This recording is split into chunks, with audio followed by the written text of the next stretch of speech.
Welcome to Christmas Stories for Sleep. Tonight, let yourself drift away to the charming snow-covered town of Cozy Nook, where love finds a way to bloom even in the most unexpected circumstances. Close your eyes, take a deep breath, and let this heartwarming tale of second chances and Christmas magic carry you gently into peaceful dreams. The sharp click of Lila Monroe's heels echoed through the marble corridors of Preston and Associates as she strode toward the corner office, her black briefcase swinging with purpose.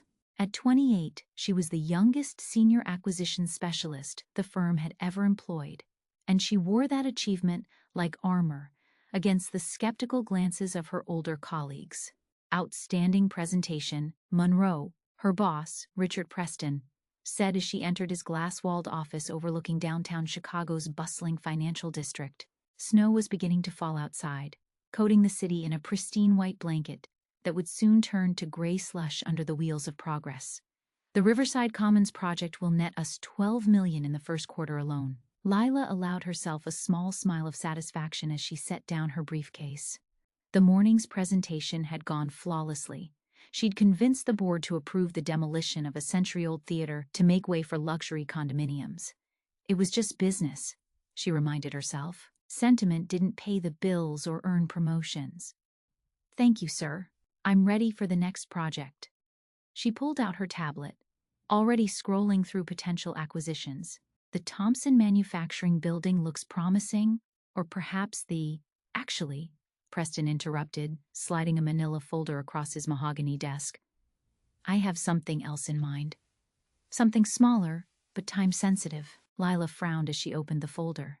Inside was a photograph of a quaint two-story building with Christmas garland draped across its front windows and a hand-painted sign reading "Storybook Christmas." The building looked like something from a Christmas card, charming but clearly outdated. "A bookstore?" She couldn't hide the disappointment in her voice. "Sir, I specialize in major commercial acquisitions. Surely someone else could handle." "This isn't just any bookstore, Monroe. It's prime real estate in a town called Cozy Nook, about 3 hours north of here. The property has been in the same family for 60 years, but the owner's behind on taxes and the mortgage. Perfect opportunity for redevelopment." Preston leaned back in his leather chair. The town's quaint enough to attract weekend tourists from the city, and the property would be ideal for a boutique hotel or upscale shopping complex. Lila studied the paperwork, her sharp mind already calculating square footage and profit margins. What's the timeline? 2 weeks. The owner needs to sell before Christmas, or the bank forecloses. Should be straightforward. Small-town business owner facing financial pressure. Offer him enough to clear his debts plus a little extra for sentiment, and he'll sign. Preston's expression grew stern. "This is important, Monroe. The investors are watching this project closely. Handle it efficiently, and you'll be in line for partnership consideration next year." Partnership. The word sent a thrill through Lila's chest. She'd been working toward that goal since her first day at the firm 5 years ago. "I'll leave this afternoon." "Good. Remember, these small-town types can be emotional about their businesses. Don't let them drag you into their sob stories. Stay professional, close the deal, and get back here by Christmas Eve." An hour later, Lila was navigating her silver BMW through increasingly rural roads as snow continued to fall. The landscape gradually transformed from suburban developments to rolling hills dotted with farms and forests. Despite herself, she found the scenery oddly peaceful. So different from the concrete and steel of Chicago. She dressed in her typical business attire, a charcoal gray wool coat over a black suit, her dark hair pulled back in a sleek chignon. Professional armor for what should be a simple negotiation. The GPS guided her through winding roads until she finally saw a weathered wooden sign, "Welcome to Cozy Nook, population 2,847, home of the annual Christmas festival." Cozy Nook looked like a town that time forgot. The main street was lined with Victorian-era buildings, their rooflines dusted with snow, and windows glowing with warm yellow light. Christmas decorations adorned every storefront, wreaths on doors, garland draped over lamp posts, and strings of lights twinkling like captured stars. A massive Christmas tree stood in the center of the town square, surrounded by a skating rink where children glided across the ice, their laughter carrying on the crisp air. Despite her determination to remain focused on business, Lila felt a strange flutter in her chest at the sight. When was the last time she'd taken time to really notice Christmas decorations? Or felt snow crunching under her feet? Her childhood Christmases in small-town Ohio felt like a lifetime ago. Before her parents' divorce, before college and law school and the relentless climb up the corporate ladder. She parked in front of Storybook Christmas and sat for a moment, studying the building. It was even more charming in person than in the photograph. A Victorian-era structure with bay windows, decorative gingerbread trim, and a wraparound porch where wooden rocking chairs sat beneath strings of twinkling lights. The large front windows displayed an enchanting scene. Antique books arranged among miniature Christmas villages, with warm lights spilling onto the snow-covered sidewalk. A small bell chimed as Lila pushed open the front door, and she was immediately enveloped by the scent of pine, vanilla, and old books. The interior was a bibliophile's dream, floor-to-ceiling shelves packed with volumes, cozy reading nooks with overstuffed armchairs, and a crackling fireplace surrounded by holiday decorations. Christmas music played softly in the background, and somewhere nearby she could hear a child's giggle. "Welcome to Storybook Christmas," called a warm voice from behind the counter. "Can I help you find anything special?" Lila turned toward the voice and felt her breath catch. The man behind the counter was perhaps in his early 30s, with tousled brown hair and kind hazel eyes behind wire-rimmed glasses. He wore a forest green sweater that brought out the golden flecks in his eyes. And when he smiled, she noticed the way it crinkled the corners of his eyes in the most appealing way. This had to be Owen Davies, the owner. Preston's briefing had mentioned he was a single father, but somehow Lila had pictured someone older, more downtrodden. This man radiated warmth and contentment despite his financial troubles. "Actually, I'm here to see the owner," she said, forcing herself to adopt her professional tone. "I'm Lila Monroe from Preston and Associates in Chicago." Owen's smile faltered slightly, and she noticed the way his shoulders tensed. "I'm Owen Davies. I assume this is about." He glanced around the store, where several customers were browsing, and lowered his voice. "Perhaps we could talk in my office?" Before Lila could respond, a small girl with dark curls and bright blue eyes came skipping out from behind a display of children's books. She couldn't have been more than 7, and she wore a red dress with white tights and shiny black Mary Janes. "Daddy, did you see? Mrs. Calloway bought 3 copies of The Night Before Christmas for her grandchildren." The little girl beamed up at Owen, then noticed Lila. "Oh, hello. Are you here for story time? We're reading The Polar Express at 3 o'clock. Mia, sweetheart, this is Miss Monroe. She's here for business, not story time." Owen's voice was gentle but strained. "Why don't you go help Mrs. Caldwell organize the children's section?" "Okay, Daddy." Mia turned to Lila with a gap-toothed grin. "If you change your mind about story time, it's really fun. Daddy does all the voices, and Mrs. Caldwell makes hot chocolate with marshmallows." As the little girl skipped away, Owen gestured toward a narrow staircase leading to the 2nd floor. "My office is upstairs. We'll have more privacy there." Lila followed him up the creaking wooden stairs, acutely aware of the way his broad shoulders filled out his sweater and the gentle way he'd spoken to his daughter. She reminded herself that she was here to do a job, not to notice attractive single fathers.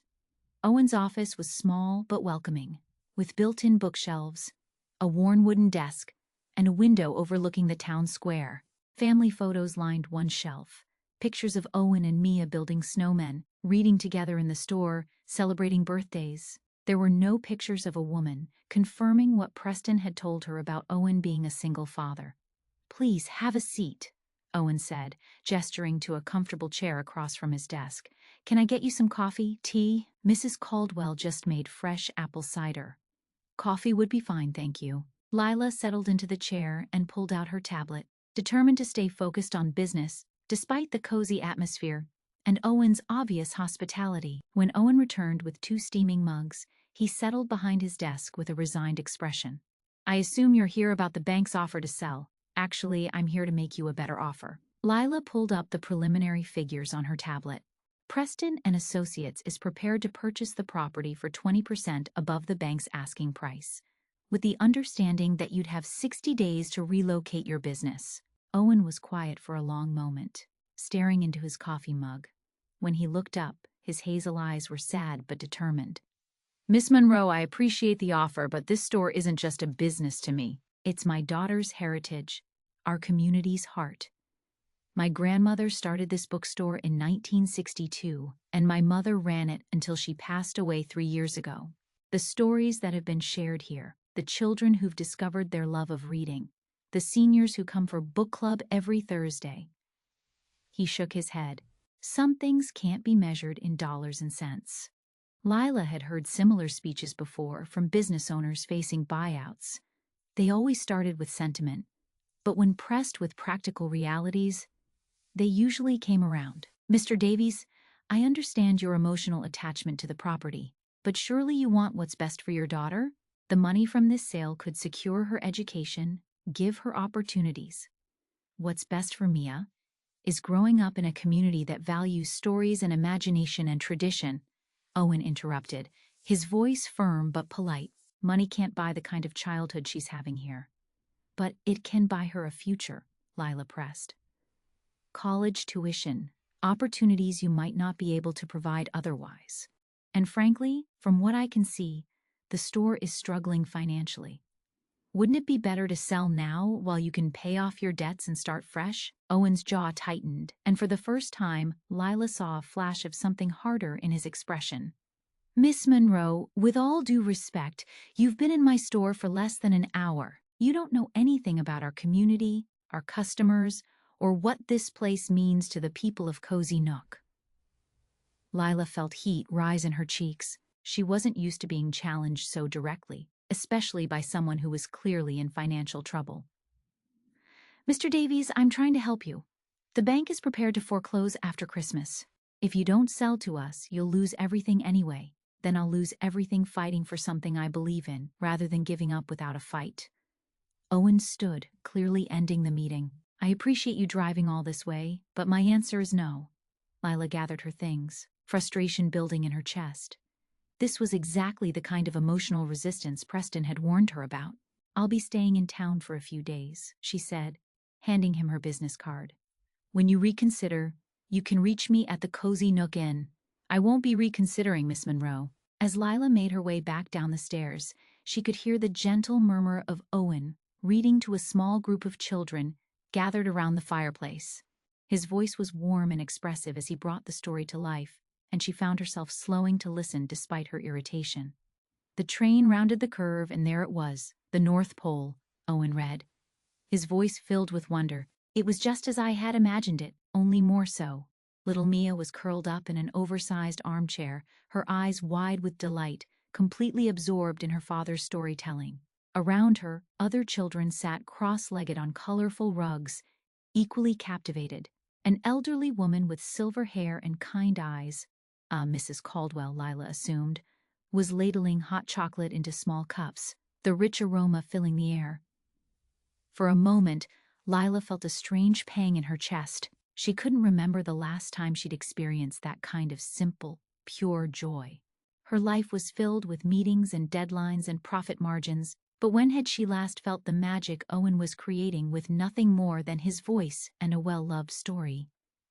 She shook off the feeling and stepped out into the snowy evening. Business was business, and sentiment was a luxury she couldn't afford. Owen Davies would come around once reality set in. They always did.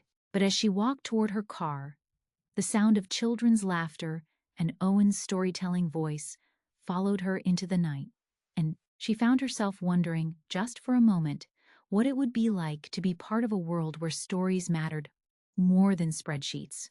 The Cozy Nook Inn turned out to be as charming as everything else in the town, a Victorian bed and breakfast with gabled roofs and a wraparound porch adorned with evergreen garland and twinkling lights. The proprietor, a cheerful woman named Rosalie Patterson, greeted Lila with homemade cookies and genuine warmth that felt foreign after years of Chicago's business-focused hospitality. You're here about the bookstore, aren't you?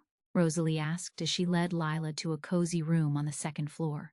The whole town's been talking about it, Such a shame about Owen's troubles. That man would give you the shirt off his back, and little Mia is just precious." Lila murmured something non-committal, not wanting to discuss her business with the locals. But as she settled into her room, which featured a four-poster bed, a fireplace, and windows overlooking the snow-covered town square, she found herself thinking about Owen's passionate defense of his store and the way Mia had lit up when talking about story time. The next morning dawned crisp and clear, with fresh snow covering the town like powdered sugar. Lila had planned to spend the day researching the local market and preparing a more compelling financial offer. But when she looked out her window, she saw something that made her pause. Owen was outside the bookstore with Mia and several other children, building an elaborate snow fort. He was laughing as he helped a little boy roll a massive snowball, his cheeks red from the cold and his hair dusted with snow. Mia was directing the construction with the serious authority of a 7-year-old architect, while the other children followed her lead with delighted enthusiasm. Despite herself, Lila found herself smiling at the scene. Owen looked so different from the business owners she usually dealt with. Relaxed, joyful, completely present in the moment. When was the last time she'd built a snowman? Done anything just for the pure fun of it? She was still watching from her window when disaster struck. One of the children, a boy of about 5, ran too close to the street while chasing a runaway snowball. A pickup truck was coming around the corner, and though it wasn't moving fast, the driver didn't see the child. Without thinking, Lila rushed from her room and out of the inn, her business heels slipping on the icy sidewalk.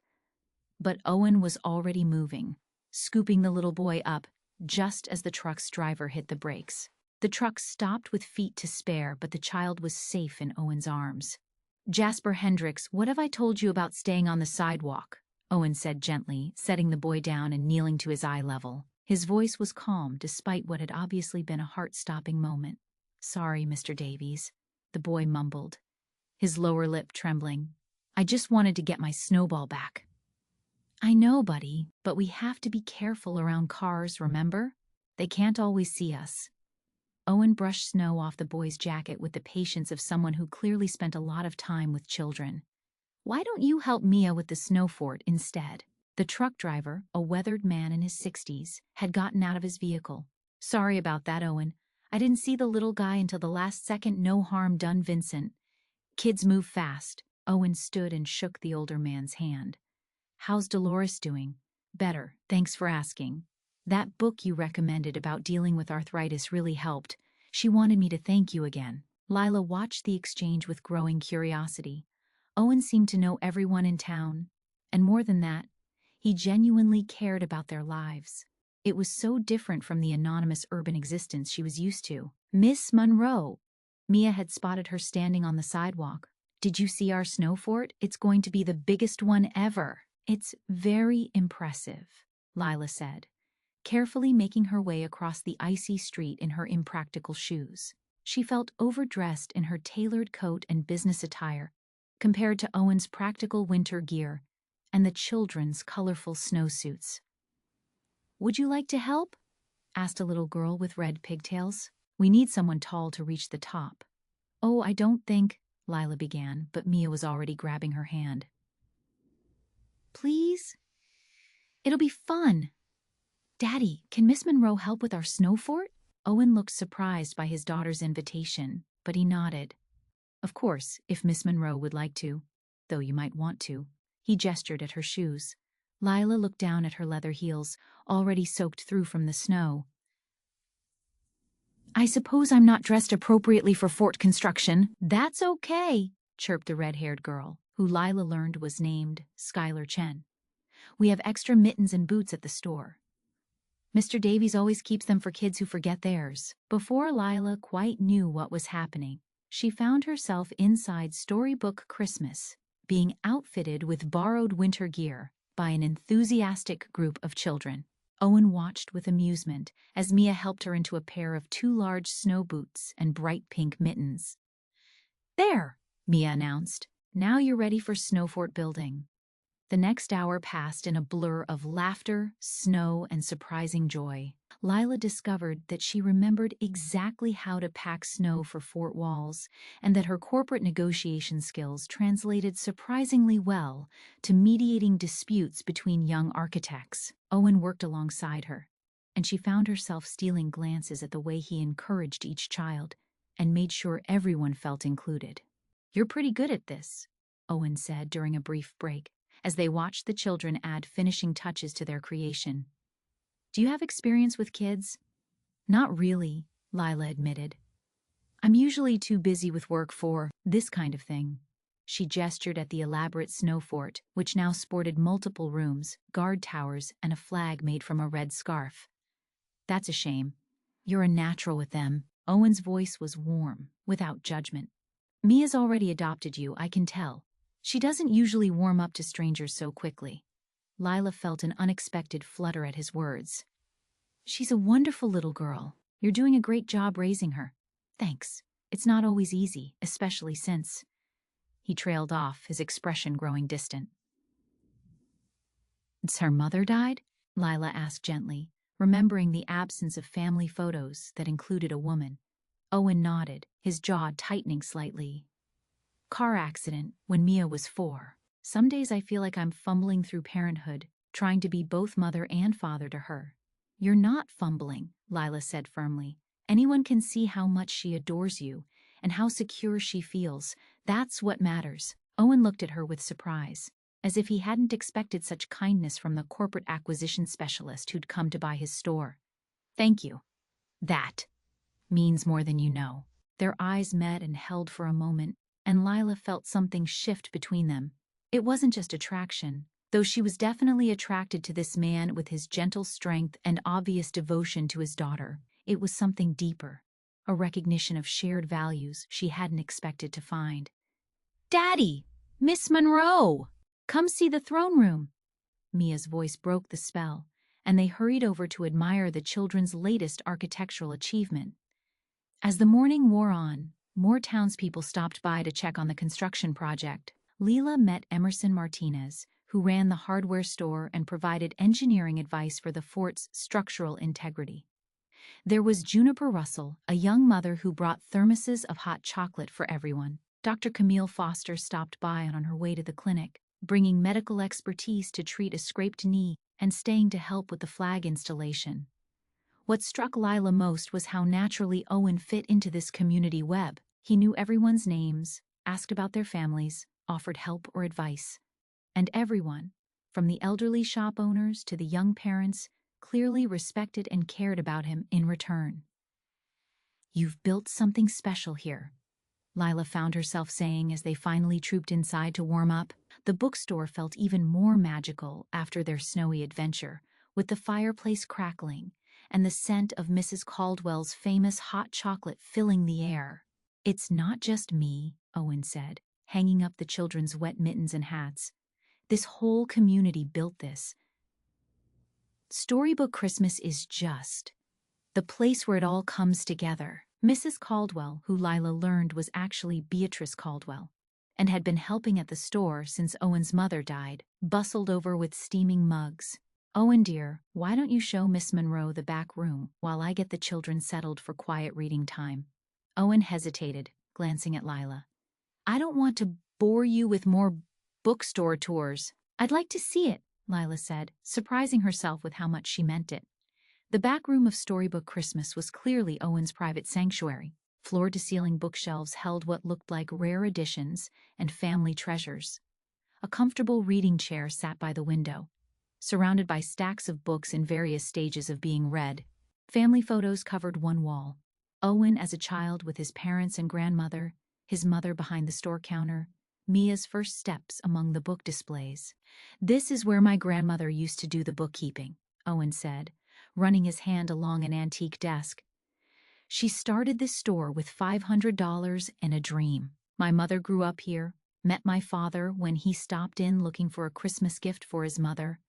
They fell in love over a copy of A Christmas Carol."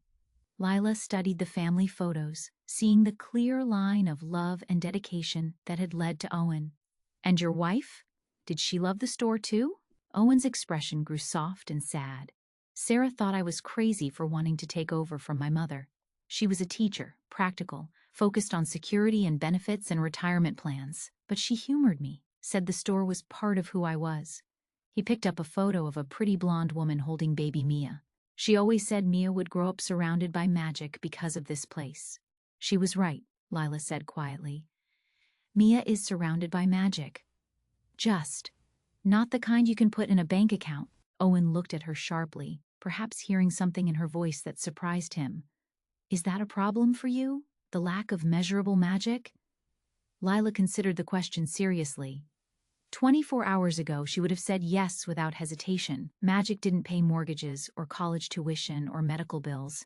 But watching Owen with the children today, seeing the genuine community that centered around this bookstore, she found herself questioning assumptions she'd held for years. I used to think so, she said finally, but I'm starting to wonder if I've been measuring the wrong things. They were interrupted by a commotion from the front of the store. Through the doorway, Lila could see a well-dressed man in an expensive overcoat speaking with Mrs. Caldwell in clipped, impatient tones. Owen Davies? The man was saying. I need to speak with him immediately. This is about his property taxes. Owen's face went pale, and Lila felt her stomach drop. She recognized the type, a bank official or tax collector, here to deliver an ultimatum. As Owen hurried out to deal with the situation, Lila hung back, but she could hear enough to understand that the financial pressure was even worse than Owen had admitted. Final notice. Must be paid in full by Christmas Eve or the property will be seized. Watching Owen's shoulders sag as he tried to maintain his dignity while discussing payment plans he clearly couldn't afford, Lila felt something twist in her chest. This wasn't just a business transaction anymore. This was a man fighting to save his daughter's heritage and his community's heart, and the odds were stacked against him. For the first time since arriving in Cozy Nook, Lila began to wonder if maybe, just maybe, she was on the wrong side of this fight. That evening, Lila sat in her in-room staring at her laptop screen, unable to focus on the financial projections and market analysis she'd planned to complete. Instead, she found herself thinking about the way Mia had giggled while building the snow fort, the genuine warmth in Owen's eyes when he talked about his family, and the devastating conversation she'd witnessed with the tax collector.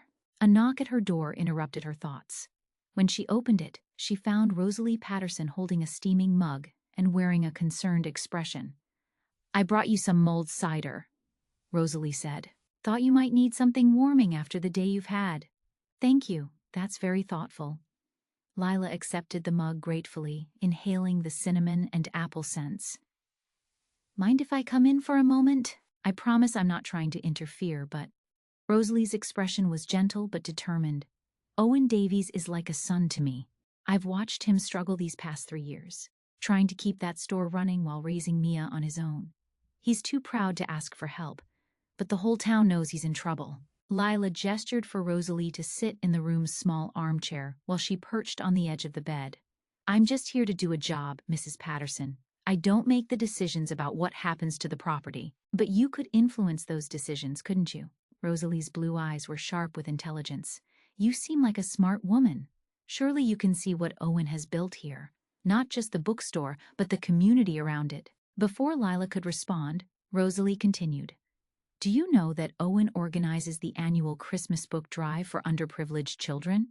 Or that he stays open late every Tuesday so our senior citizens book club has a warm place to meet? When my Arthur was in the hospital last year, Owen brought Mia to visit every day, and they read stories to him until he was well enough to come home. Each example hit Lila like a small blow to her conscience. She'd been trained to see businesses in terms of profit and loss, assets and liabilities. But Rosalie was describing something that couldn't be quantified in spreadsheets. The immeasurable value of human connection and community care. Mrs. Patterson, I understand that Owen is important to this community, but... Tomorrow is the annual Christmas festival planning meeting, Rosalie interrupted gently. Owen could use some help organizing it this year, what with everything else on his mind. I don't suppose you'd be interested in volunteering, just to see what the store means to this town? Lila's first instinct was to decline. She wasn't here to get involved in local events. She was here to close a business deal.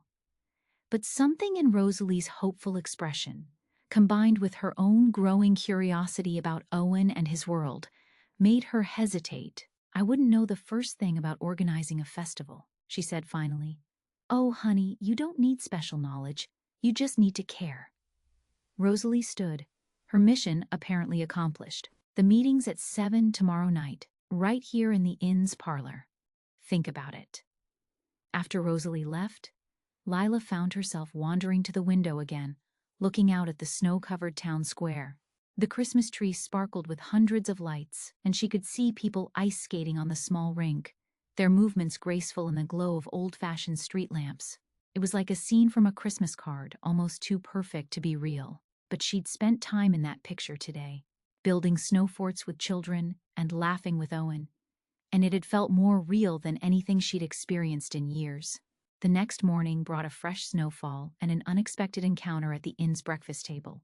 Lila was reviewing emails on her phone when a familiar small voice piped up beside her. "Miss Monroe, you're still here." Lila looked up to find Mia Davies standing next to her table, wearing a purple winter coat and bright yellow boots. Owen was behind her, carrying a stack of flyers and looking slightly embarrassed. "Mia, we talked about this," he said gently. "Miss Monroe is probably busy with her work." "I'm never too busy for Mia," Lila heard herself say, surprising both Owen and herself. "What brings you two out so early?" "We're putting up flyers for the Christmas festival," Mia announced, climbing into the chair across from Lila, with the confidence of a child who'd been warmly welcomed everywhere she went. "Daddy says we need lots of people to come so we can raise money for new books for the children's section." Owen's cheeks reddened slightly. "The festival is our biggest fundraiser of the year. We use the proceeds to update the children's collection and fund our community programs." Lila looked at the flyer Owen handed her. It advertised hot chocolate, Christmas caroling, a gingerbread house contest, and storytelling around a bonfire in the town square. At the bottom, in smaller print, it mentioned that proceeds would benefit Storybook Christmas's community outreach programs. "It sounds wonderful," Lila said, and meant it.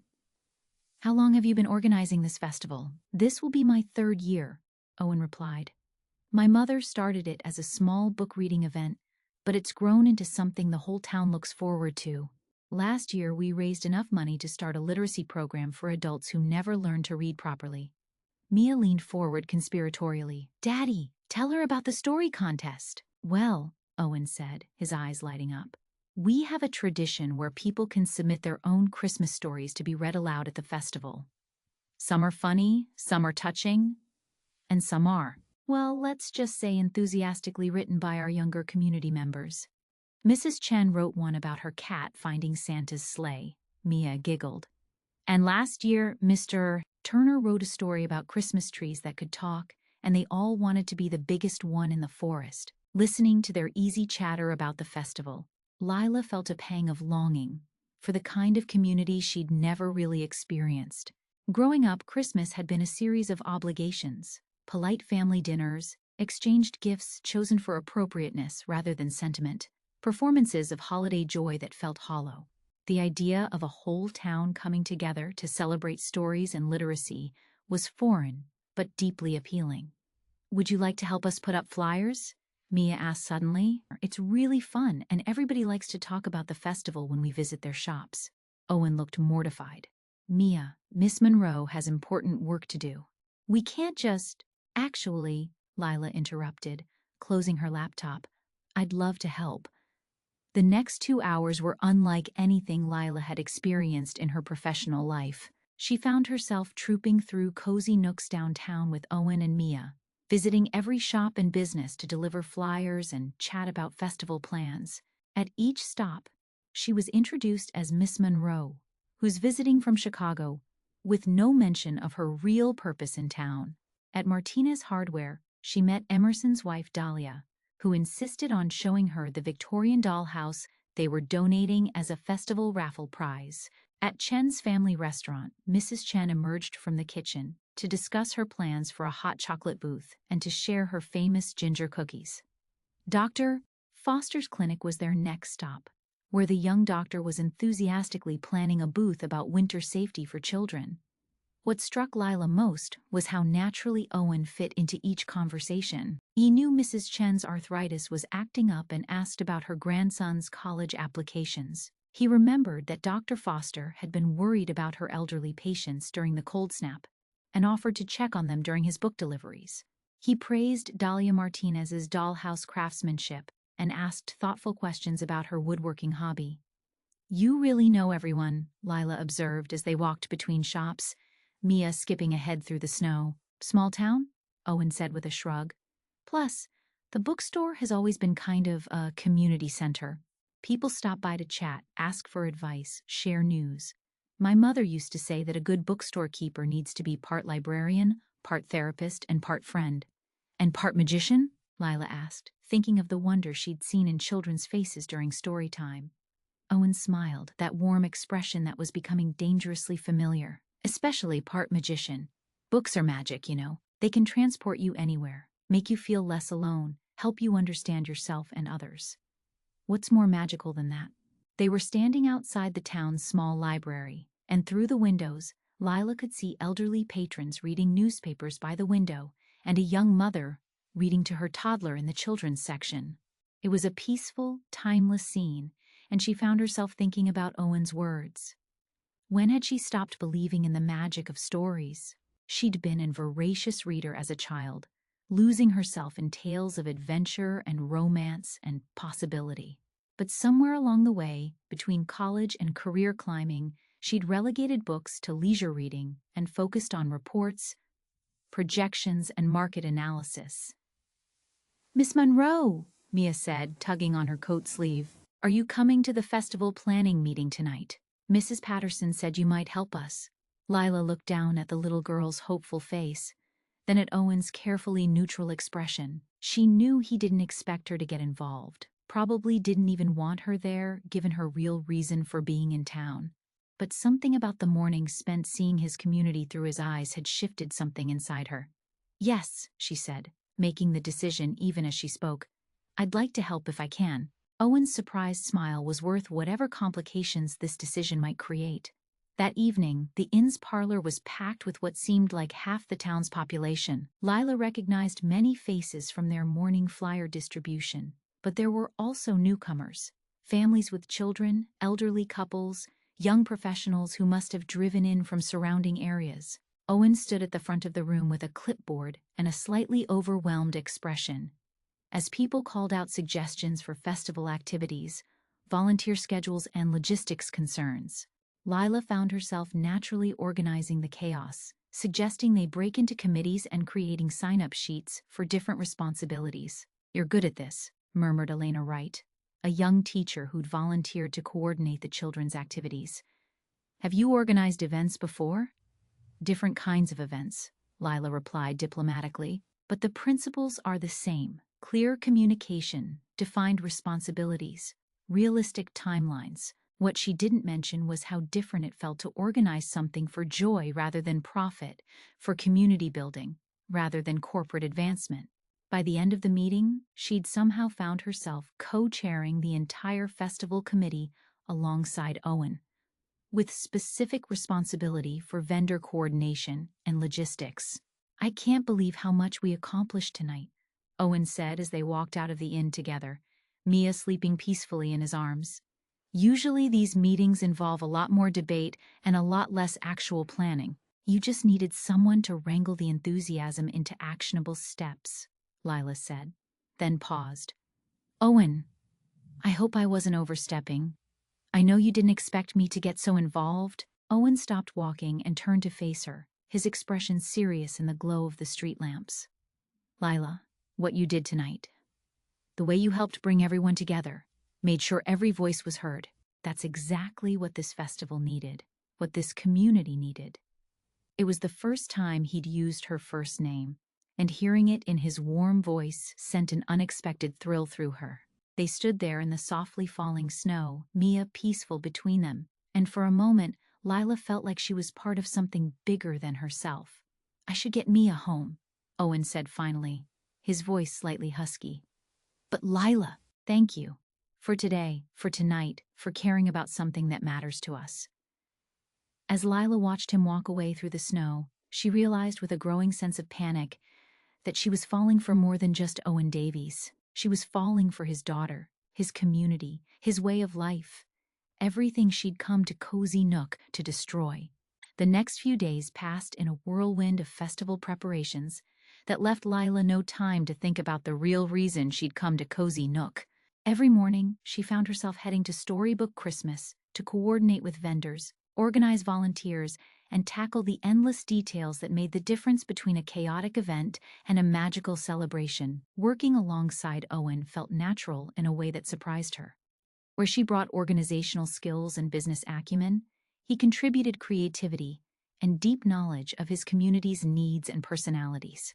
They developed an easy rhythm, Lila handling logistics, while Owen focused on programming and community outreach. The hot chocolate station needs to be closer to the storytelling area, Lila was saying on Thursday morning, studying the hand-drawn festival map they'd spread across Owen's desk. Families with small children will want to grab drinks before settling in for story time. Good point, Owen agreed, making notes on their planning sheet. And we should probably have someone stationed there to help with spills and cleanup. Kids and hot chocolate can be a messy combination. I've already talked to Mrs. Foster about having a first aid station nearby, Lila added.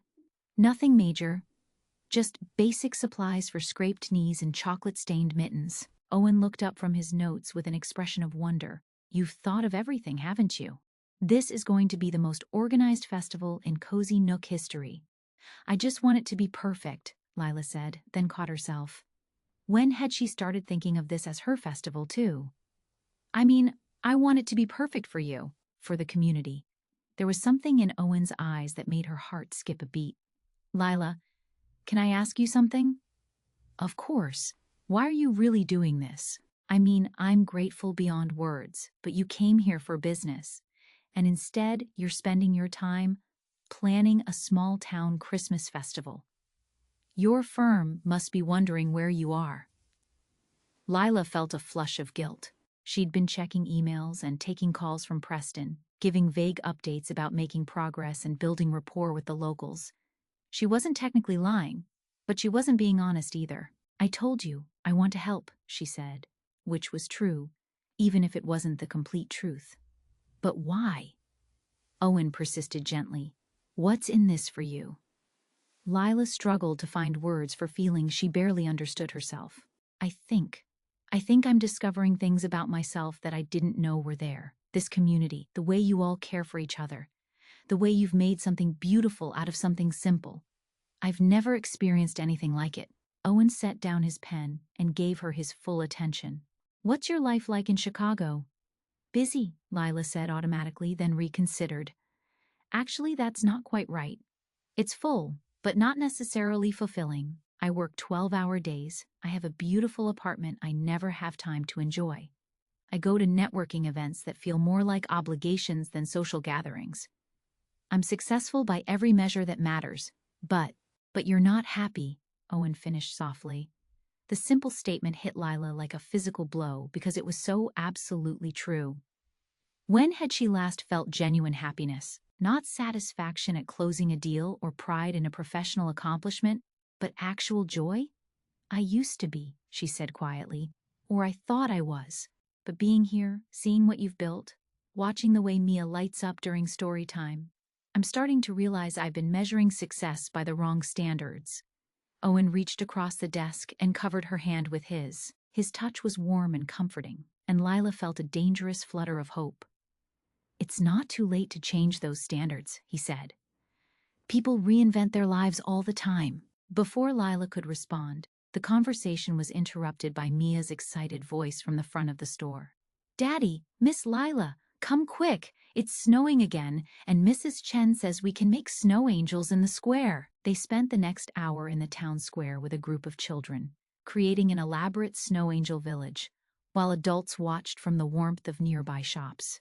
Lila found herself lying in the snow beside Mia, moving her arms and legs to create perfect angel wings, laughing at the little girl's serious instructions about proper snow angel technique.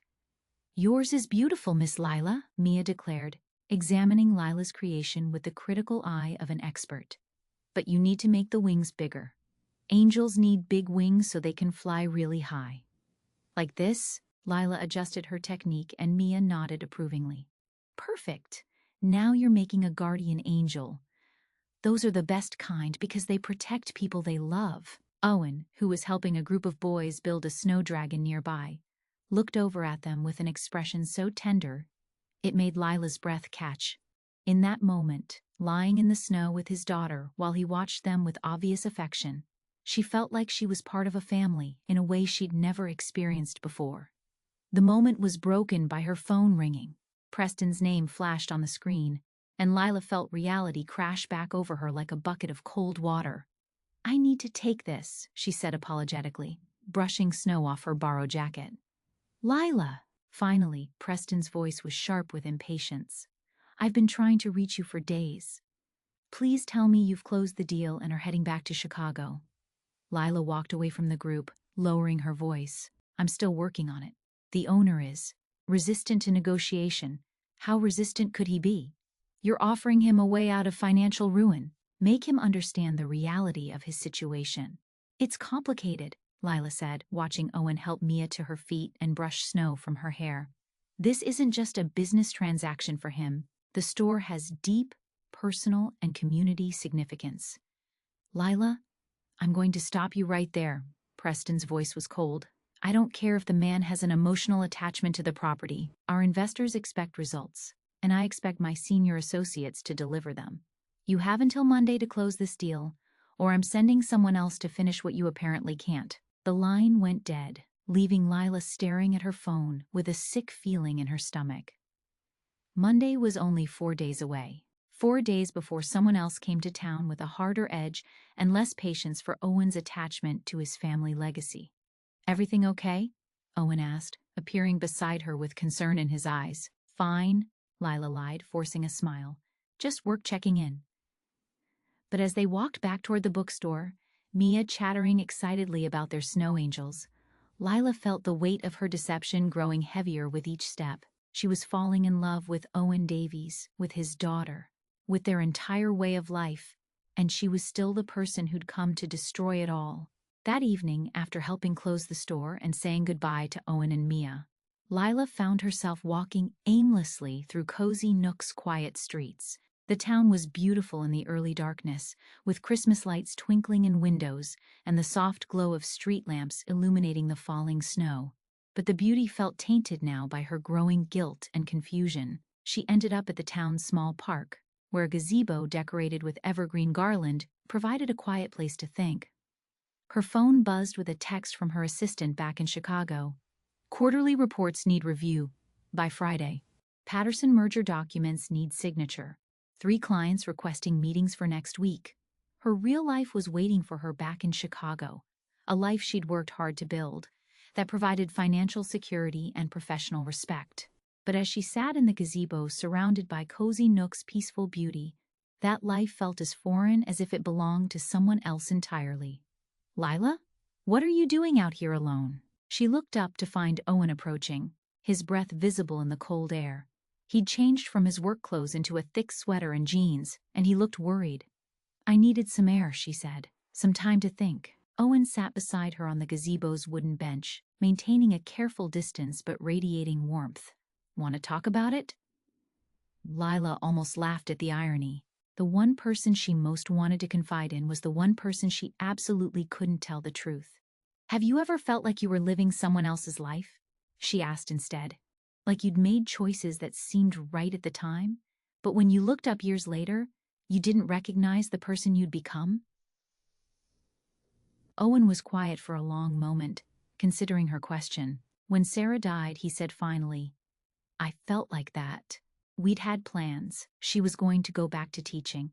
When Mia started school, I was going to expand the store's community programs, maybe write the children's book I'd always dreamed about. Suddenly, I was a single father trying to keep a business afloat while grieving and helping a 4-year-old understand why Mommy wasn't coming home." Lila felt tears prick her eyes at the pain in his voice. "How did you find your way back to yourself?" "I'm not sure I did exactly. I think maybe I became a different version of myself, one that could be both mother and father to Mia businessman and community member, dreamer and realist. He turned to look at her, his expression gentle. Sometimes the person we become is better than the person we plan to be, even if the path there is painful. And sometimes, Lila said quietly, the person we've become isn't who we want to be at all. Owen moved closer, and his voice was soft when he spoke. Then you change. It's never too late to choose differently, Lila. To become who you really want to be. When he reached up to brush a snowflake from her cheek, Lila felt her careful composure crumble. Without thinking, she leaned into his touch, and suddenly they were kissing. Soft and tentative at first, then with growing warmth and certainty. Owen tasted like hot chocolate and winter air, and kissing him felt like coming home to a place she'd never been before. When they finally broke apart, both breathing hard, Lila saw her own wonder and confusion reflected in his eyes. I should probably apologize for that, Owen said, though he didn't sound sorry at all. Please don't, Lila whispered. Don't apologize for the best thing that's happened to me in years. They walked back through town together, hands linked, stealing kisses under street lamps like teenagers. At the inn's front porch, Owen pulled her close for one more kiss, this one deeper and full of promise. Lila, he said against her lips, I know we haven't known each other long, but what I feel for you, it's not just attraction, it's something deeper, something real. I feel it too, she admitted, her heart breaking even as she said the words, because what she felt for Owen was absolutely real and absolutely impossible, given what she'd come to Cozy Nook to do. As she watched him walk away through the snow, Lila made a decision that terrified and exhilarated her in equal measure. She was going to find a way to save Owen's bookstore, even if it meant sacrificing her own career in the process. She just prayed she could figure out how before Monday arrived and took the choice out of her hands entirely. Friday morning dawned clear and cold, with fresh snow covering Cozy Nook like a pristine blanket. Lila woke with Owen's kiss still tingling on her lips, and a new sense of determination coursing through her veins. She'd spent half the night on her laptop, researching alternative financing options, grant programs, and creative solutions that might save Storybook Christmas without requiring a sale to Preston and Associates. Her phone showed 3 missed calls from her assistant and 2 voicemails from Preston himself, but she ignored them all as she dressed and headed to the bookstore. For the first time in her professional career, her work in Chicago felt secondary to what was happening right here in this small town. She found Owen in the children's section, reading The Snowy Day to a group of preschoolers, while Mia helped demonstrate the story by making paper snowflakes. The scene was so perfectly domestic and magical that Lila had to pause in the doorway, her heart swelling with an emotion she was afraid to name. Miss Lila! Mia spotted her and waved excitedly. Come see our snowflakes. We're making them just like Peter in the story. As Lila settled onto the colorful rug beside the children, Owen's eyes met hers over the book. His smile was warm and intimate, holding the memory of last night's kisses, and she felt herself falling a little deeper into something that could only be love. After story time ended and the children scattered to browse the shelves with their parents, Owen approached her with 2 cups of coffee and a slightly nervous expression.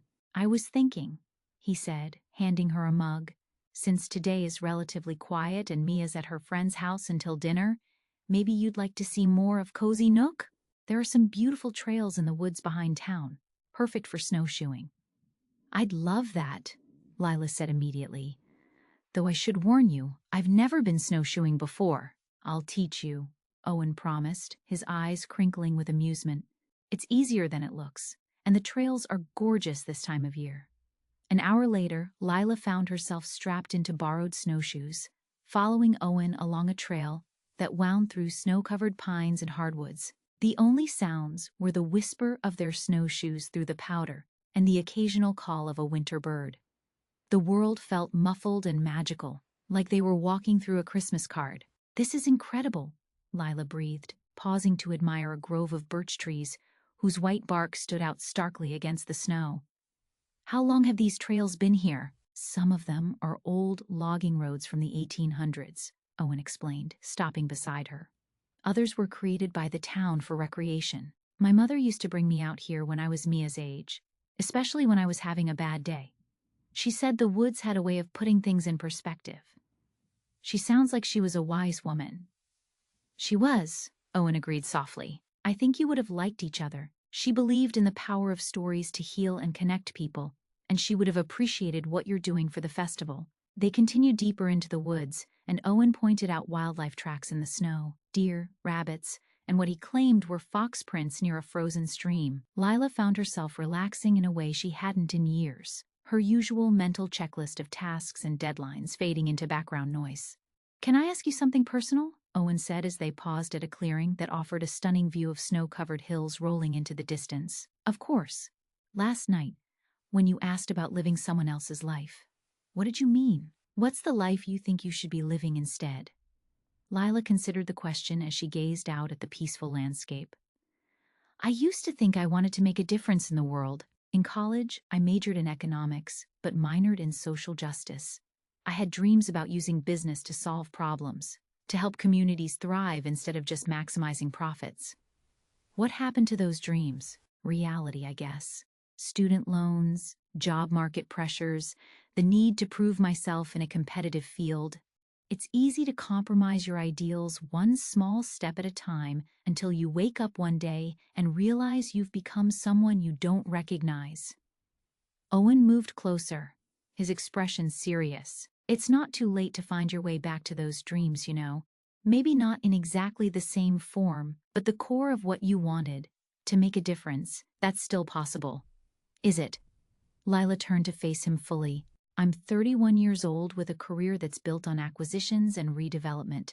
I'm good at taking things apart, not building them up. That's not what I've seen this week, Owen said firmly. You've helped organize our entire festival in just a few days, brought our community together more effectively than anyone has in years, and made Mia feel like she has a new friend who genuinely cares about her. If that's not building something up, I don't know what is. Before Lila could respond, Owen stepped closer and cupped her face in his gloved hands. Lila, I know we haven't known each other long, but I'm falling in love with you, not just with how beautiful you are, though you are absolutely beautiful, but with your mind, your heart, the way you've thrown yourself into helping our community despite having no obligation to do so. The words hit Lila like a physical blow, because they were everything she wanted to hear, and everything that made her situation more impossible. Owen, she whispered, her voice breaking slightly. I know it's crazy, he continued, his thumbs stroking her cheeks. I know you have a life in Chicago, a career, responsibilities. But what if you didn't have to choose between that life and this one? What if there was a way to have both? What do you mean? Stay, Owen said simply.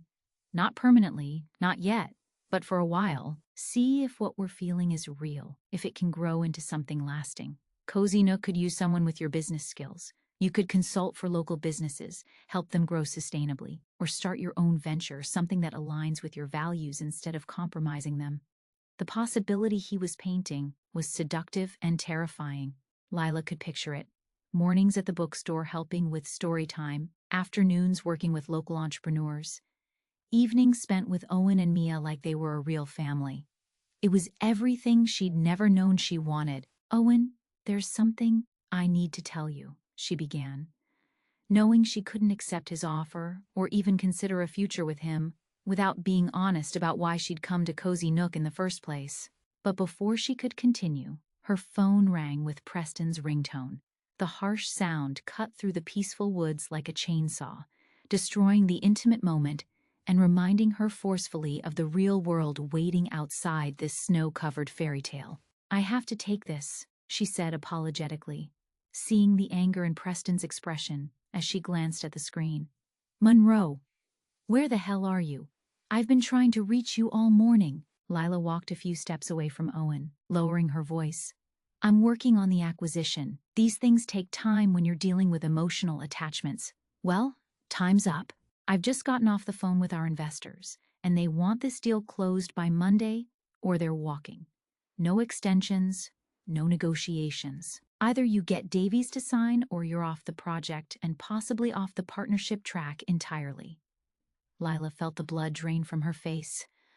Monday is only 3 days away. The Christmas festival is tomorrow night. I don't care if it's Christmas morning. Get the job done, Monroe, or I'll find someone who will. The line went dead, leaving Lila staring at her phone in horror. Owen was watching her with growing concern, and she realized her expression must have given away the seriousness of the call. Bad news? He asked gently. Work pressure, she said, which was technically true. I'm sorry, Owen. I think we should head back. The walk back to town was quiet, the magical atmosphere of the morning shattered by reality's intrusion. Lila's mind raced as she tried to figure out how to tell Owen the truth without destroying everything they'd built together. But every scenario she considered ended with the same result. His trust broken, his heart hurt, and his bookstore still facing closure. They were almost back to Main Street when Owen stopped suddenly and took her hand. Lila, whatever's wrong, we can figure it out together. I meant what I said out there. I'm falling in love with you, and I believe you feel something for me too. Don't let fear or obligation or whatever's worrying you destroy something that could be beautiful. Looking into his honest, trusting eyes, Lila felt her heart break into 1,000 pieces because she was absolutely, completely in love with Owen Davies, and that love was going to force her to hurt him in ways he couldn't imagine. I love you too, she whispered, the words torn from her heart. But Owen, there are things about my life, about why I'm here, that you don't understand. Things that might change how you feel about me. Nothing could change how I feel about you, Owen said with absolute certainty. Whatever it is, we'll work through it together. As they walked the final few blocks to the bookstore, Lila made a desperate decision. She had 48 hours until Monday's deadline. Somehow, in that time, she had to find a way to save Owen's store, tell him the truth about her role in threatening it, and hope that the love they discovered was strong enough to survive the betrayal of her deception. It was an impossible task, but as she watched Owen wave to neighbors and greet Mia when they picked her up from her friend's house, Lila knew she had to try.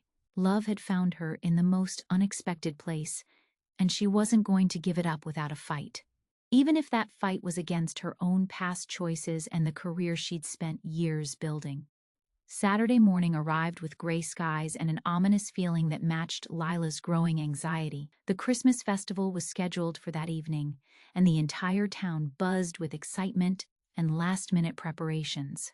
But while everyone else focused on the celebration ahead, Lila spent the early hours frantically researching financing options and making calls to contacts who might help save Storybook Christmas. She'd found a few possibilities: a small business preservation grant, a community development loan program, even a crowdfunding platform specifically for independent bookstores. But every option required weeks or months of application processes, and she had less than 2 days before Preston's deadline. You're up early, Owen said, finding her in the inn's parlor at 7 a.m. with her laptop surrounded by printed documents and empty coffee cups. Couldn't sleep, Lila admitted, which was absolutely true. She'd lain awake most of the night, alternating between researching solutions and practicing how to tell Owen the truth about her real purpose in Cozy Nook.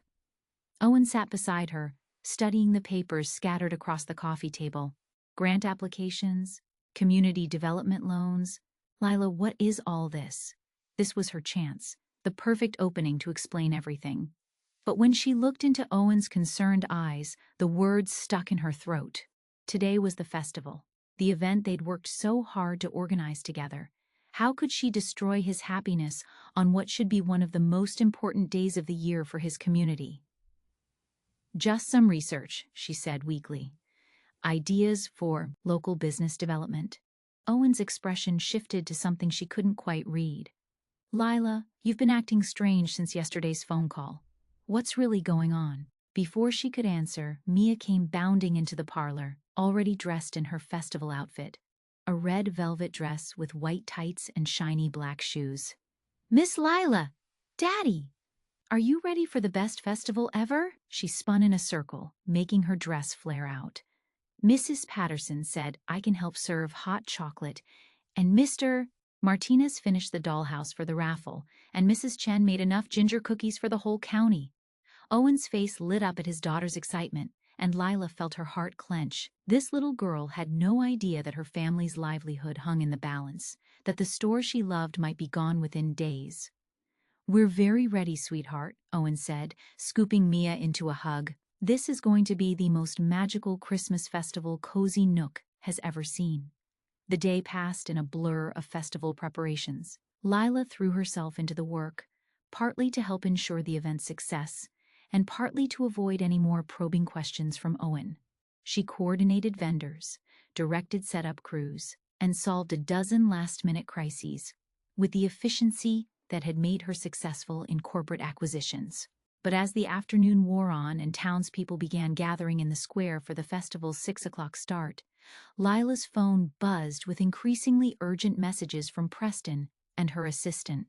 The Monday deadline loomed like a storm cloud over what should have been a perfect evening. "Lila, you've outdone yourself," said Rosalie Patterson as they watched families streaming into the square, children's excited voices carrying on the crisp air. "This festival is going to be bigger and better organized than any we've ever had." "Owen and I worked well together," Lila replied, watching the man in question help elderly residents find seats near the storytelling area. "He has such a clear vision for bringing the community together."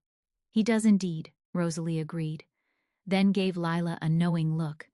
"And unless I'm very much mistaken, he's found more than just a festival planning partner in you." Lila felt heat rise in her cheeks.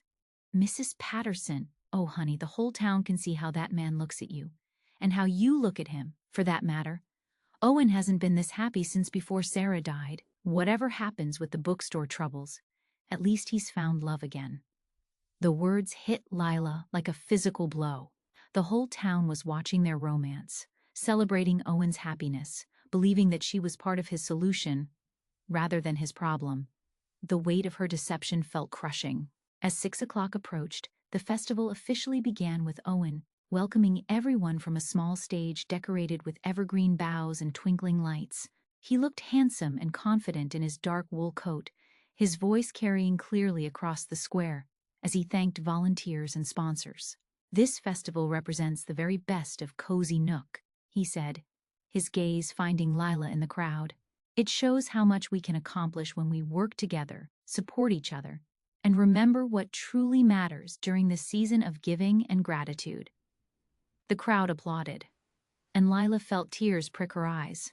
Owen had no idea that the woman he was smiling at, the woman who'd helped organize his community celebration, was the same person who'd come to destroy everything he held dear. The festival itself was magical. Children raced between booths collecting stamps for a holiday scavenger hunt, while parents browsed handmade crafts and sampled local treats.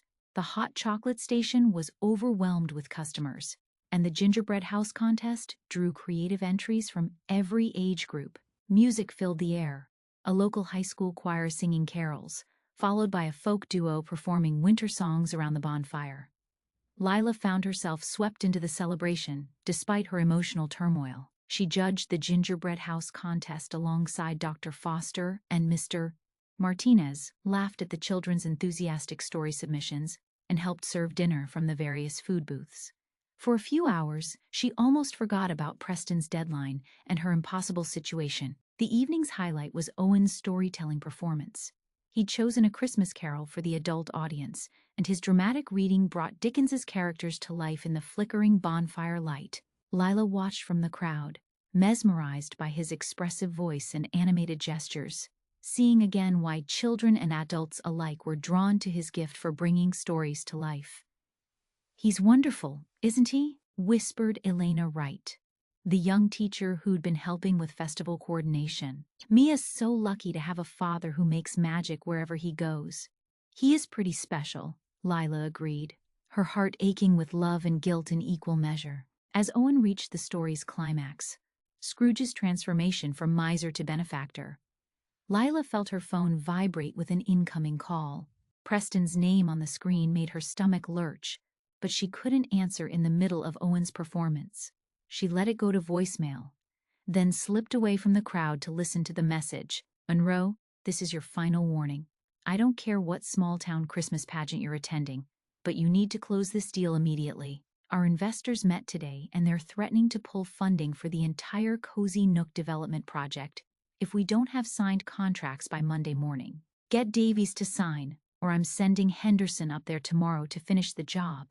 And trust me, Henderson won't be as patient with the locals as you've apparently been. Lila closed her eyes, feeling sick. Henderson was Preston's most ruthless negotiator, known for his willingness to use any pressure tactics necessary to close deals. If he came to Cozy Nook, he'd have no qualms about threatening Owen with immediate foreclosure or using me as welfare as leverage. Lila, is everything okay? She turned to find Owen approaching, concern written across his features. Behind him, she could see the festival continuing in full swing, families enjoying the magic they'd created together, unaware that it might all disappear within days. I need to talk to you, she said, her voice barely above a whisper, privately. Owen's expression grew more worried. Of course. We can go to the store. It'll be quiet there. They walked through the back streets to Storybook Christmas, the sounds of the festival fading behind them. Inside the darkened store, surrounded by shelves of books and the lingering scent of pine and vanilla, Lila felt the full weight of what she had to do. Owen, sit down, she said, turning on a small lamp that cast gentle light over the reading area. There's something I need to tell you, and I need you to listen to the whole story before you say anything. Owen settled into one of the armchairs, his expression shifting from concern to something closer to fear. Lila, you're scaring me. Whatever it is, we can work through it. I came to Cozy Nook to buy your store, Lila said, the words rushing out before she could lose her courage. I work for Preston and Associates, a corporate acquisition firm in Chicago. We specialize in buying struggling properties for redevelopment. My job was to convince you to sell so we could tear down Storybook Christmas and build a boutique hotel or shopping complex. The silence that followed was deafening. Owen stared at her as if she'd spoken in a foreign language, his face cycling through confusion, disbelief, and growing horror. That's not. You can't be serious, he said finally. You're Lila Monroe. You helped organize our festival. You built snow forts with Mia. I fell in love with you, Lila finished, tears streaming down her face. I fell in love with you and Mia and this whole community, and that's why I'm telling you the truth. Because I can't go through with it, Owen. I can't destroy something this beautiful. Owen stood abruptly, pacing to the window that overlooked the town square where their festival was still in full swing. You've been lying to me this entire time. Every conversation, every moment we shared, every time you kissed me, it was all based on a lie. No, Lila said desperately. Owen, my feelings for you are completely real. Yes, I lied about why I came here. But everything else, the way I feel about you, about Mia, about this community, that's all true. How can I believe anything you say now? Owen's voice was quiet, which was somehow worse than if he'd shouted. You came here to destroy my family's legacy, my daughter's home, and you pretended to care about us while planning to take it all away. I'm not going to take it away. Lila stood, moving toward him. Owen, I'm going to find a way to save the store. I've been researching grants and loans all morning. There has to be. There's no time for grants and loans, Owen interrupted, turning to face her with anguish written across his features. The bank wants payment by Christmas Eve, which is Monday. Unless I can pay the full amount owed, which I can't, they'll foreclose. Then I'll convince my firm to back off. I'll tell them the deal is off, that you're not selling. Owen laughed bitterly. And what happens when they send someone else? Someone who doesn't have personal feelings complicating their professional judgment? Lila felt ice form in her stomach. What do you mean? I mean, your boss has probably already thought of that possibility. If you don't deliver, he'll send someone who will. Someone who won't be swayed by small-town charm or community spirit. Owen's voice was deadly quiet. Someone who'll use any leverage necessary, including threatening a single father's custody of his child, to get what they want.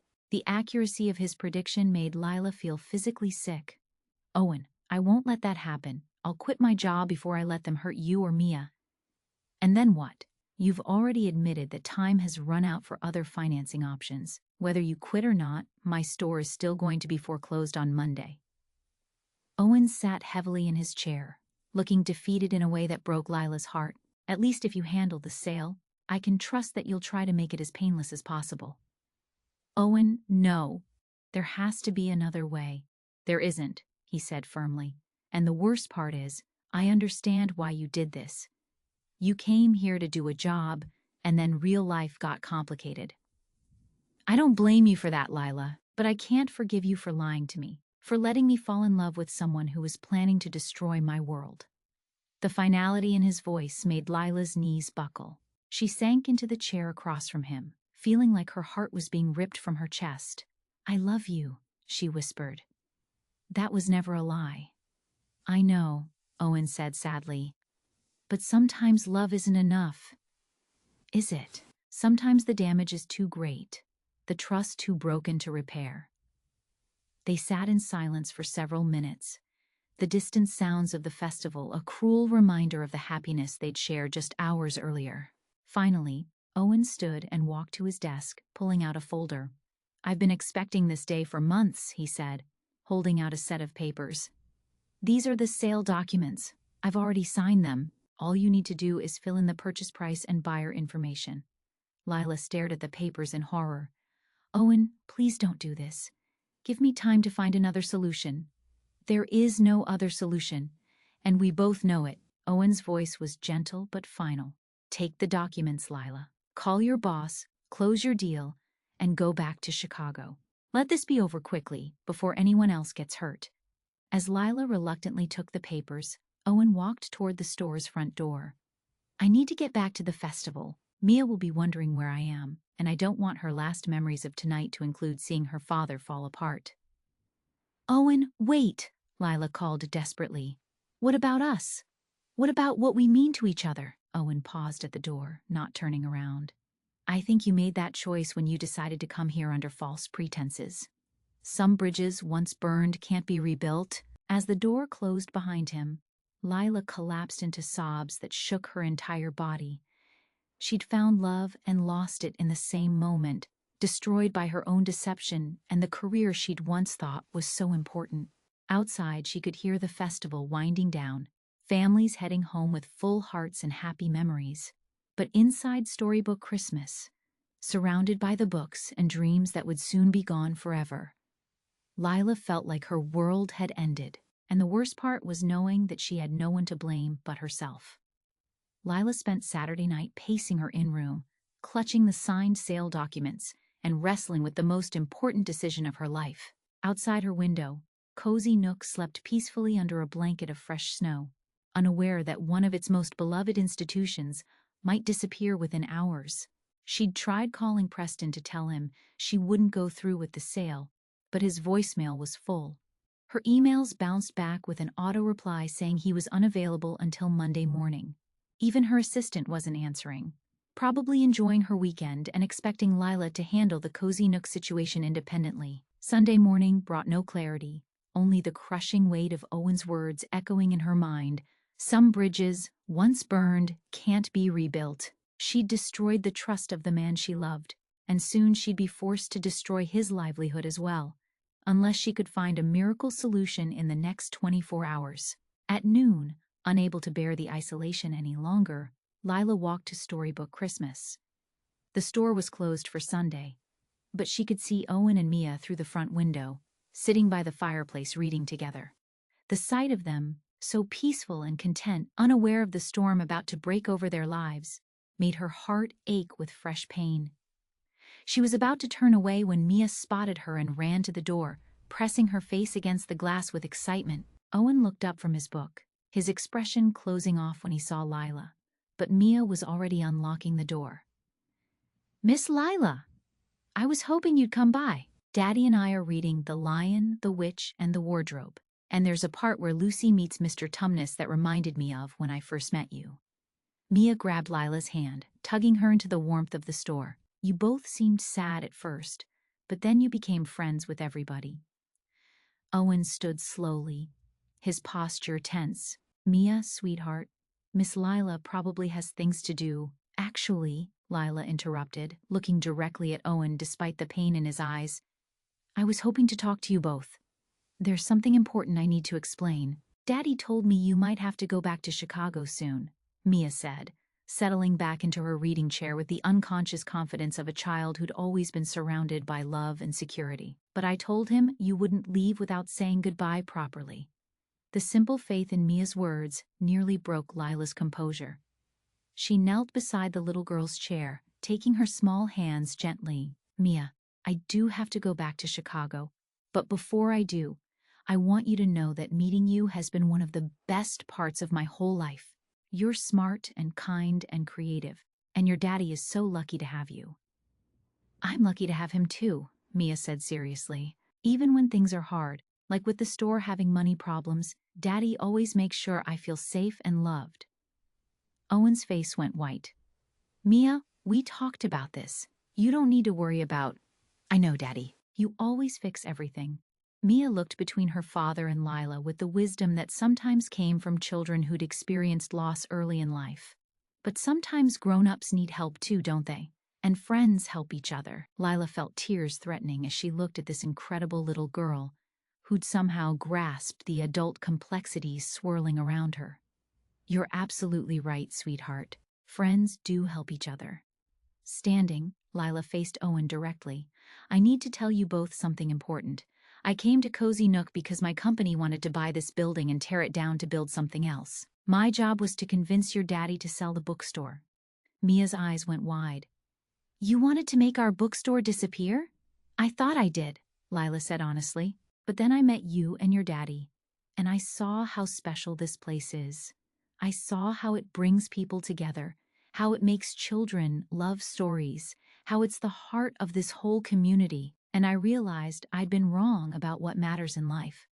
Owen's expression hadn't softened, but he wasn't stopping her from talking to Mia, which she took as permission to continue. I fell in love with your family, Lila continued, her voice breaking slightly. I fell in love with story time and snow forts and the way your daddy reads with all the voices. I fell in love with this whole town and the way everyone takes care of each other. Does that mean you don't want to make our bookstore disappear anymore? Mia asked hopefully. I never want to make it disappear, Lila said firmly. In fact, I want to help save it. And I think I might have figured out how. Owen stepped forward, his expression skeptical but desperate.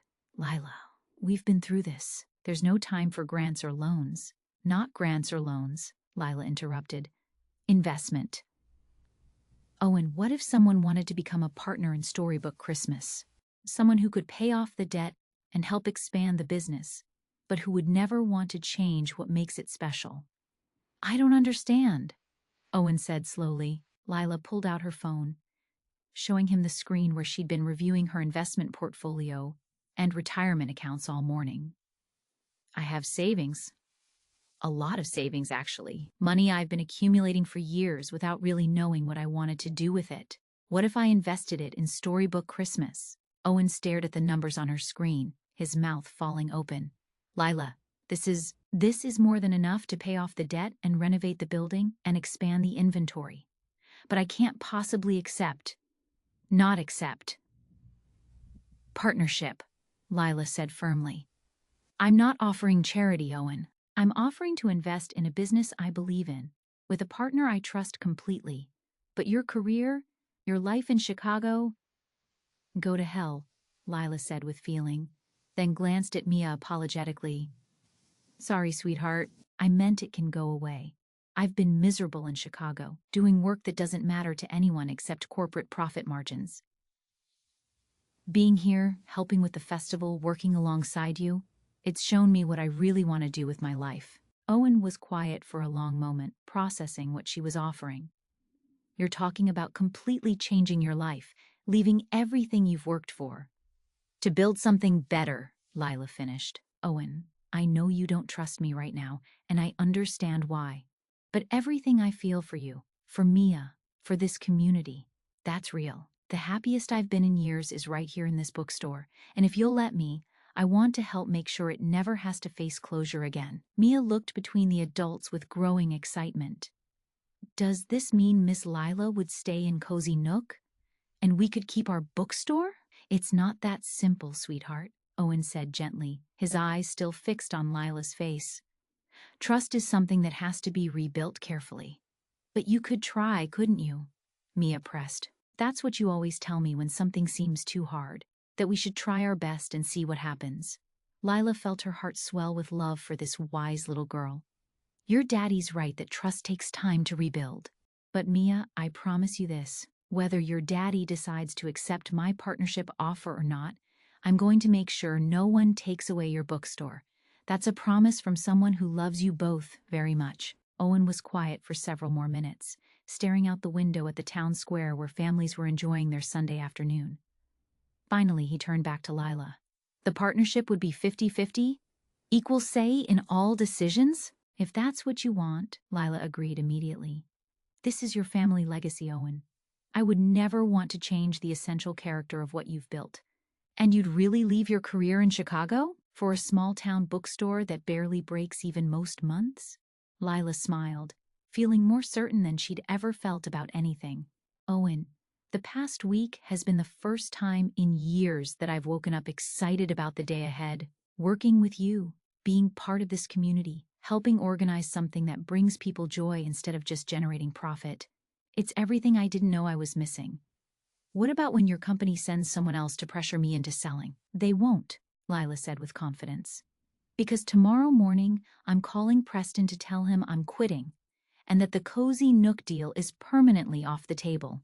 I'll also be recommending that they focus their development interests elsewhere, since this community has shown it's not interested in outside investment that doesn't align with their values. Owen studied her face intently, as if trying to read her sincerity in her expression. And us? What happens with what we started to build together? Lila's heart hammered against her ribs. That's entirely up to you. I know I broke your trust, and I know sorry doesn't fix that overnight. But Owen, I love you. I love Mia. I love the life you've built here, and I want to be part of it if you'll let me earn my way back into your good graces. Can I ask you something? Owen's voice was soft, vulnerable. When you kissed me Friday night, when you told me you loved me, was any of that real? Or was it all part of trying to get close to me for business reasons? Lila moved closer, stopping just out of touching distance. Every feeling I've had for you has been completely real. Yes, I came here planning to convince you to sell your store, but I never planned to fall in love with you. I never planned to care so much about Mia, or to feel like I'd found the home I'd been searching for without knowing it. My feelings for you were the one thing that made me question everything I thought I wanted from life. Owen was quiet for another long moment, then looked down at his daughter. Mia, what do you think? Should we trust Miss Lila to help us save our bookstore? Mia considered the question with the seriousness it deserved. I think she made a mistake, but not a mean one, and she's trying to fix it by helping us instead of hurting us. Plus, she added with a gap-toothed grin, she's really good at organizing festivals and building snow forts. Owen laughed despite himself, the sound breaking some of the tension in the room. Those are pretty important qualifications for a business partner. Does that mean yes? Lila asked, hardly daring to hope. It means, Owen paused, seeming to struggle with the decision. It means I'm willing to accept your partnership offer for the bookstore. And I'm willing to see if we can rebuild the trust between us. But Lila, it's going to take time. What you did, lying about why you were here, letting me fall in love with you while planning to destroy what I care about most, that hurt more than I can express. I understand, Lila said, relief flooding through her despite his conditions, and I'll do whatever it takes to earn your trust back, however long it takes. Good, Owen said simply. Because Mia and we're a package deal. She's been through enough loss in her young life. If you're going to be part of our lives, you have to be someone she can count on completely. I want to be that person, Lila said, looking between Owen and Mia. For both of you. Mia jumped up from her chair and ran to Lila, throwing her arms around her waist in an enthusiastic hug. This is the best Christmas ever. We get to keep our bookstore and Miss Lila gets to stay. As Lila hugged the little girl back, she caught Owen's eye over Mia's head. His expression was still guarded, but she could see hope beginning to replace the hurt and anger. It wasn't forgiveness, not yet, but it was a beginning. And sometimes, Lila thought, as she held Mia close and watched Owen's face soften incrementally, A beginning was the most beautiful gift of all. That evening, as Christmas Eve officially began at midnight, Lila sat at her laptop in the inn's parlor, composing her resignation letter to Preston and Associates. Outside, Cozy Nook slept peacefully under its blanket of snow, secure in the knowledge that Storybook Christmas would survive to welcome readers for many Christmases to come. It wasn't the ending Lila had planned when she'd arrived in town a week ago, but as she thought about the life stretching ahead of her, mornings in the bookstore, evenings with Owen and Mia, building something meaningful instead of just profitable, she knew it was the ending she'd been searching for all along.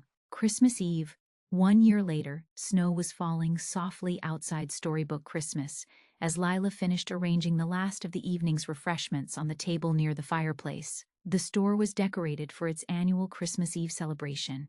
Twinkling lights wound through the bookshelves, evergreen garland draped over doorways, and a magnificent tree in the corner, laden with ornaments created by local children over the past 12 months.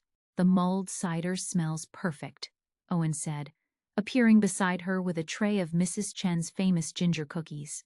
His voice held the warmth and affection that had gradually returned over the months as they'd rebuilt their relationship on a foundation of complete honesty and shared dreams. "Everything looks beautiful," Lila agreed, surveying the transformed space. In the years since she'd become Owen's business partner, they'd expanded the children's section, added a small cafe area, and created a dedicated space for community events. The renovations had been funded not only by Lila's investment, but also by a successful crowdfunding campaign that had drawn support from book lovers nationwide who'd heard about their story. "Daddy, Miss Lila, people are starting to arrive," Mia called from the front window, where she'd been serving as lookout. At 8 years old, she was taller and more confident, but still possessed the same infectious enthusiasm that had won Lila's heart from their first meeting. Indeed, families were beginning to gather on the sidewalk outside, bundled in winter coats and carrying wrapped packages. The Christmas Eve celebration had become one of Cozy Nook's most beloved traditions, an evening of storytelling, hot drinks, and community connection that drew visitors from surrounding towns. "Are you ready for this?" Owen asked, squeezing Lila's hand gently. The simple touch sent the same thrill through her that it had a year ago, though now it carried the deeper warmth of tested and proven love. "More ready than I've ever been for anything," Lila replied, and meant it completely. The evening that followed was everything they'd hoped for and more. Families packed the store, children claimed spots on the colorful rugs for story time, and adults browsed the shelves while sipping drinks from the cafe. Owen read "'Twas the Night Before Christmas" with his characteristic theatrical flair, bringing gasps and giggles from his young audience. Later, community members shared their own Christmas stories, some funny, some touching, all reflecting the spirit of connection that made Cozy Nook special. "I can't believe how much the store has grown this year," said Dr. Camille Foster, who was browsing the expanded health and wellness section they'd added in response to community requests. "You've managed to modernize without losing any of the charm that makes this place magical." "That was always the goal," Lila said, watching Owen help a young father select books for his toddler, honoring the past while building for the future. It had been a year of challenges alongside the successes. Learning to run a bookstore had required skills Lila never needed in corporate acquisitions, understanding inventory, managing suppliers, creating programming that served diverse community needs. There had been moments of frustration when her business background clashed with Owen's more intuitive approach, and times when they'd had to negotiate different visions for the store's direction. But they'd worked through each challenge together, developing a partnership that balanced Lila's analytical skills with Owen's creativity and community connections. More importantly, they'd rebuilt the personal trust that her initial deception had damaged, through hundreds of small moments of honesty, reliability, and shared commitment to their goals. "Miss Lila," said a familiar voice behind her. Lila turned to find Skylar Chen, now 9 and one of the store's most devoted volunteers. "My mom wanted me to give you this." She handed Lila an envelope decorated with hand-drawn holly. Inside was a thank you card from the Chen family, expressing gratitude for the literacy program Lila had helped establish. The program, which offered free tutoring for adults working to improve their reading skills, had grown from an idea discussed during the previous year's festival into a thriving initiative that served dozens of community members. "Thank you, Skylar," Lila said, touched by the gesture. "Please tell your mother that the program succeeds because of wonderful volunteers like her."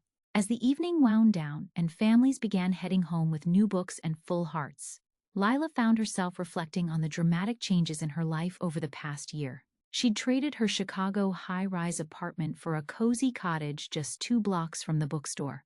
Her expensive business wardrobe had been replaced by comfortable sweaters and practical shoes suitable for story time and stockroom work. Most importantly, her days were now filled with meaningful work that contributed to her community rather than just her bank account. "Penny for your thoughts," Owen said, joining her by the front window as the last customers made their purchases. "Just thinking about how different my life is now," Lila replied. "A year ago, I was spending Christmas Eve alone in my apartment, catching up on work emails. Tonight, I'm surrounded by people who've become like family, in a place that feels more like home than anywhere I've ever lived." Owen slipped his arm around her waist, and she leaned into his warmth. "Any regrets?" "Only one," Lila said seriously, then smiled at his concerned expression. "I regret that it took me so long to find this life. I wasted so many years chasing things that didn't actually make me happy." "You weren't wasting time," Owen said gently. "You were learning what you needed to know to be ready for this when you found it. Everything that happened before led you here, to us." Before Lila could respond, Mia appeared at Owen's other side, sliding her small hand into his. "Daddy, can we do our Christmas Eve tradition now?" "Of course, sweetheart." Owen looked at Lila with an expression she couldn't quite read. "Actually, this year I thought we might start a new tradition, if Lila's willing." Lila felt her heart speed up at something in his tone. What kind of tradition? Instead of answering, Owen knelt down beside Mia, who was suddenly bouncing with barely contained excitement. From his pocket, he pulled out a small velvet box that made Lila's breath catch in her throat. "Lila Monroe," Owen said, his voice slightly shaky with emotion. "A year ago, you came into our lives and changed everything. You showed me that it's possible to find love again, that healing doesn't mean forgetting the past, but building a beautiful future. You've become not just my business partner, but my best friend, my co-parent to Mia, and the love I never expected to find." Lila felt tears streaming down her face as Owen opened the box to reveal a simple but elegant diamond ring. "We talked about this," Mia added importantly, "and we decided we want you to be part of our family officially, forever and ever." "Will you marry us?" Owen asked, his eyes bright with unshed tears of his own. "Will you be my wife and Mia's stepmom and help us write the next chapter of our story?" Looking down at Owen's beloved face and Mia's expectant expression, surrounded by the bookstore that had brought them all together, Lila felt her heart overflow with joy so pure it was almost painful. "Yes," she whispered, then louder, "Yes, of course, yes." As Owen slipped the ring onto her finger and stood to kiss her, Mia cheered and threw her arms around both of them. Through the store's front windows, snow continued to fall on the quiet streets of Cozy Nook, blessing their Christmas Eve with the same magic that had transformed a corporate acquisition into the greatest love story of Lila's life. "I love you both so much," Lila said, holding her new family close as Christmas bells chimed midnight in the distance. "We love you too," Owen replied, his voice full of the contentment that came from dreams fulfilled beyond all expectations.